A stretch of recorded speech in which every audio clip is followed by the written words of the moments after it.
Good afternoon, everyone. Dr. Sibil, a warm welcome to the TV9 Global Summit, What India Thinks Today.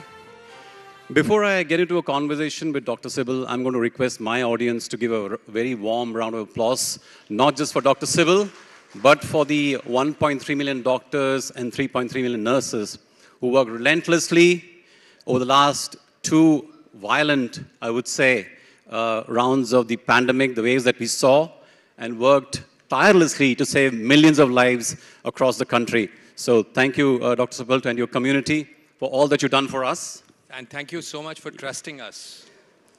We had no choice. So, Dr. Sibil, 535 million infections worldwide, 6.3 million deaths, and still counting. So if there's one thing which the COVID pandemic has proved to the world, is that it doesn't matter if you are a US, a rich country like the US, or a poor country like, let's say, any African country, or even India, an emerging country like India. You cannot ever be prepared enough to deal with a virus like what we saw with the coronavirus. So to your mind, what have you really learned over the last 2 years of dealing with this invisible enemy? How do you look at the key learnings over the last 2 years? Well, I think it's really been a revelation for all of us in healthcare. Nobody could imagine the scale and size of what we had to witness. But I think if you ask me, one key takeaway that we have, which really applies to us in India, is that health has become center stage. Perhaps if it wasn't for COVID, we wouldn't be talking about health. You'd have more interesting, more important topics. But now, health is part of the narrative every day. And health has become center stage. And what has happened that I think has really changed is that these silos that we had, public sector, private sector, they have broken. And when we managed COVID, the response was unified. And I'll give you a couple of data points. For example, if you look at ICU beds, there were 94,000 ICU beds for patients with COVID. Well, 68% of them were in the private sector. When we look at ventilated beds, they were about 47, again the same ratio. When we look at labs, 3,400 labs, we had about 50-50 private and public. ICMR collaborated with Bharat Biotech, a great collaboration, public-private, we got the vaccine. But when it came to administering the vaccine, we had 1 lakh centers, 98% of them were in the government. If we look at trials, and India, I think, has witnessed more trials. We've actually worked towards developing vaccines, medication, and so on. It's again public-private sector coming together. And one very interesting data point that we look at publications and evidence in medicine. So today's day 908 of the pandemic, and there are about 390,000 papers on COVID on PubMed. Mm-hmm. India has 14.1% of those papers, and many of those papers would not have come into existence if the public and the private sector had not come together. So I think that's a big takeaway, and that's going to serve the country really well in the years to come. So, as you said, this is essentially a wake-up call for public health experts and policymakers. No one around the world expected a pandemic like this one to come along, but when it did, a lot of countries reacted fairly quickly, especially if you look at the pace at which the vaccines were developed and approved. We really crunched time. These are long development processes which take as much as 10 years in a normal course of trials. But we were able to reduce it remarkably to just 18 months. How would you rate India's response and the public policy action that followed the pandemic? Because you were right in the middle of it. And like you said, scrambling for oxygenated beds, for oxygen cylinders, for medicines, for PPE kits. I think if you look back and see India's overall response, I think we did really well. Look at the size of our population, look at how diverse the population is. We have patients or individuals living in far-flung areas. So it really was about using technology. Let's start with Arogya Setu. It had 100 million downloads in 14 days, the highest ever for any app. Just goes to show the power of the new India. People went on, downloaded the app and wanted to know more about COVID. We created an AI-based COVID risk score because people wanted to know, do you think I have COVID because I got exposed to someone who sneezed in front of me? It had 16 million downloads. So I think technology served us really well. Look at COVID. You know, I was traveling overseas and they asked for a paper copy of your vaccine certificate, and then I traveled to Bombay and I didn't know that I had to carry my vaccine certificate, but all I did was show them the app and there it was. So I think we've done really well using technology to our advantage, but I think the spirit that India has, that, you know, we can overcome challenges because of the resilience that we have. We understand frugal innovation. I mean, you look at the tests that we use, the diagnostic tests, look at the cost of our vaccines, look at the fact that we made no PPEs and then became the second largest exporter of PPEs in the world. Right. I mean, look at the way medication sort of production, delivery happened. No, absolutely. I don't think there's any doubt about that. And also the fact that given the population density of our major cities, the fact that we didn't witness more deaths, or it wasn't like at the beginning of the pandemic, a lot of countries had predicted that India is probably going to be a disaster. It's going to be a COVID disaster zone. But we proved the world wrong, right? But I'm sure there are hardly any families here whose lives were left untouched by COVID. So I think the question which they would naturally ask is there more to be done to increase the healthcare infrastructure in this country, whether it is hospitals, because I'm sure a lot of families would not be able to afford the kind of care that, let's say, you know, you can, as Apollo, offer. This country needs a lot of public infrastructure investment in healthcare. Do you see more of that coming? We know that in this budget, an 83,000 crore allocation has been made for healthcare, but given India's scale, is that enough? What are the models that we can potentially employ to make healthcare affordable and accessible to everyone? Absolutely. I think there is a need for us to improve infrastructure. We need to enhance human resources. We need to deploy technology more effectively, and we need a 360-degree approach. And I want to here again review some of the initiatives that have been taken in recent years, and I think we in the healthcare community are very, very appreciative of that. Well, the National Health Policy talks about our GDP spend on the government side to get to 2.5% by 2025. Well, we hope that that is fast-tracked, because we used to spend something like 1.1% of our GDP from the government side. The total spend was about 5.5%. So the vast majority was private. So that equation needs to change, because we need to invest more in infrastructure, public health. But I think you raised a very important point, Sridharan, about access, and with access comes affordability. And for affordability, I think the Ayushman Bharat PMJ scheme, which is the largest scheme of its kind in the world, and we know that there are 18 crore sort of individuals who've been enrolled under it. Apparently, by March end, it'll be 30 crores. 25,000 crores have been spent on care, which is very positive. I think the whole digitalization is going to be very important. There are about, I think, 22 crore health records that are available. We have Ayushman Bharat digital mission about the professionals being registered, the institutions being registered. We also have the Ayushman Bharat infrastructure mission. So all of us know that India is a software powerhouse. We are a very large exporter of IT services. How can we meld technology with healthcare to do exactly what you're talking about, which is how do we make telemedicine accessible and effective for the poorest of the poor people? So, you know, telemedicine is something that we've been talking about. For example, at Apollo, we've been talking about for 20 years. Mr. Clinton had inaugurated our center, and we've got centers in the Himalayas. We have an e-Aushadhi program, ophthalmology program, urban health center program, and we've actually touched 13 million lives through telehealth. You know, I'm a pediatrician. I see patients every day, and I would get patients from Begusarai and Asansol and Tezpur who would spend 15 minutes with me. But would take 3 days coming and going. 4 people would come, because, you know, in India, nobody travels alone. So, so a child, the parents and the grandparents would come. And all you did was just looked at the records. So many times you didn't even need to physically examine the child, because it was a follow-up. And they ended up spending thousands and thousands of rupees.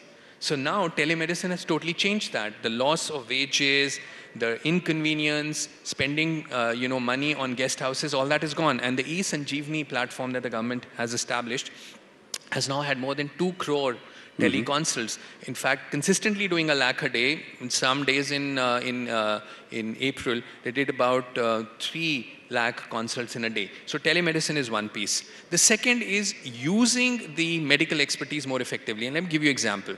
You know, pathology, somebody has a lump, you do a biopsy, you want to make a diagnosis, right? So, you know, you need a pathologist. But there are 13 subspecialties in pathology. We as clinicians need to be doctors of the mind, soul, and the doctors of body, and AI cannot achieve that. So I think we will use AI effectively, but the human touch. So get high tech, but remain high touch. Talking about this, absolutely.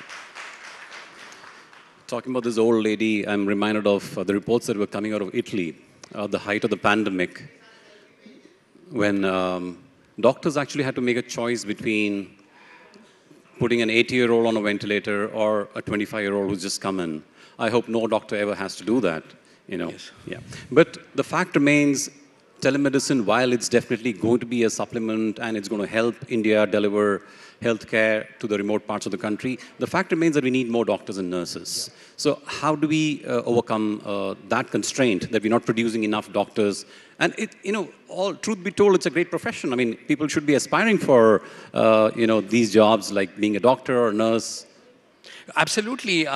You know, I was just looking at, I do this every year, so I looked at 2022 data on how many class 12 students sat for the entrance exam for medicine. So 1.8 million. So 18 lakh kids sat for the exam. We have 90,000 seats. So 5% will get into medicine. Now, let's assume that out of the 18 lakhs, many were beaten into it by their parents. Okay, you know, my bhatija did it, so you also have to take the entrance exam. And, you know, it's very honorable to take this exam and become a doctor. And then, of course, we have this thing in India about mera beta mera naam roshan karega, mere beti mera naam roshan karegi, so medicine karo.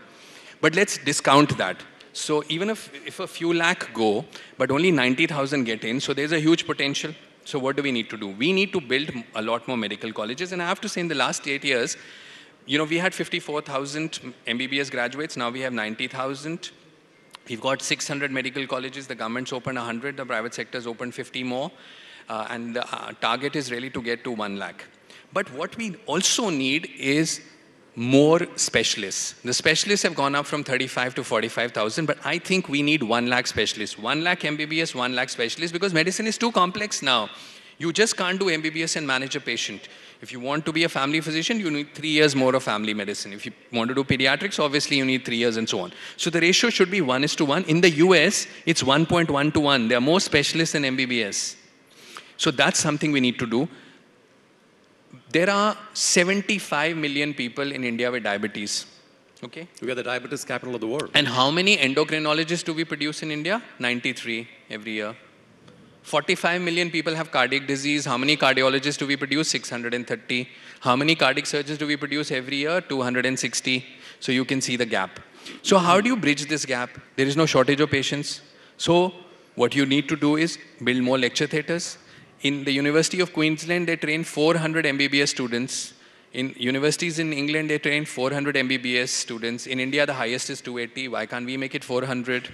We have 1,800, 1,900 bedded hospitals. So all we need is lecture theatres. Most of the time is anyway spent after the first 2 years in hospital. So we need to think like this. Right. Then 97,000 Indians have acquired MBBS degrees in 60 countries. And I know Ukraine was talked about, and you know, it became very important. Now these kids went abroad. Sadly, only 16% of them have passed the Indian exam to work as a doctor, so they can't work as a doctor. So what we need is a course for them to come to speed with what Indian medicine standards are. Let's do 6 months, 1 year, train them, let them meet that benchmark, pass the exam. But why should these kids be going abroad? So they should be trained here. And I think so we need to build capacity. Similarly for nurses, we have a shortage because the career graph for a nurse is rather flat. She starts off as a staff nurse, then becomes a team leader. Yeah, and then what happens? But why can't she be a nurse manager? Why can't she be a nurse practitioner? Why can't she be, you know, helping clinicians do stuff that they can do so well? So we need a career graph for them. And, you know, there's a bill that's going to be passed. Hopefully that will happen. The same for technicians. So I think we have this huge, huge ability in that medicine is a respected profession. So we need to encourage young people to join this profession, but have a very robust growth curve for them. You know, kids today, when we did medicine, our perception of medicine was very different.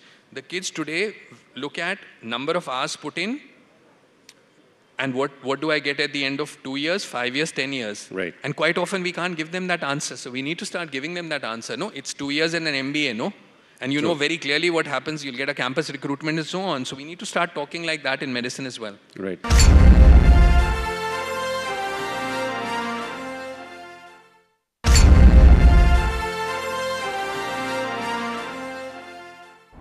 Purely on a lighter note, I think we are producing a lot of doctors, except that these doctors on the Google University, which I'm sure Dr. Sibil probably sees a lot of every day when patients walk in and say, Doctor, I think I have a heart problem, and it's probably just something absolutely. And on this, they say if a doctor falls ill, say a doctor develops a medical problem, and even doctors go on to Google because it's just so easily available, and you go on and you'll be horrified to see what you find. I'll give you an example. I saw a child today with wheat allergy and done an endoscopy, diagnosed wheat allergy, celiac disease. I've been doing this for now 27 years. And if you go on to Google, you type celiac disease, one of the things that comes up is gastric cancer, a cancer of the GI tract. In 27 years, I've never seen a child with celiac disease who's developed cancer. Because you won't if you're on the diet. But the first thing is to the mother who's done a Google search says, will my child develop cancer?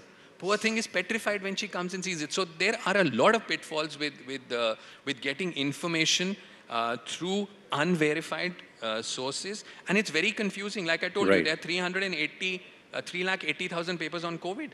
And these are peer-reviewed, published papers. So you can just imagine how many billion data points you'll have on anything medical. Yeah. So, Dr. Sibil, I'm sure a lot of people here are also worried about the long COVID phenomenon, these microclots which probably still remain in your body.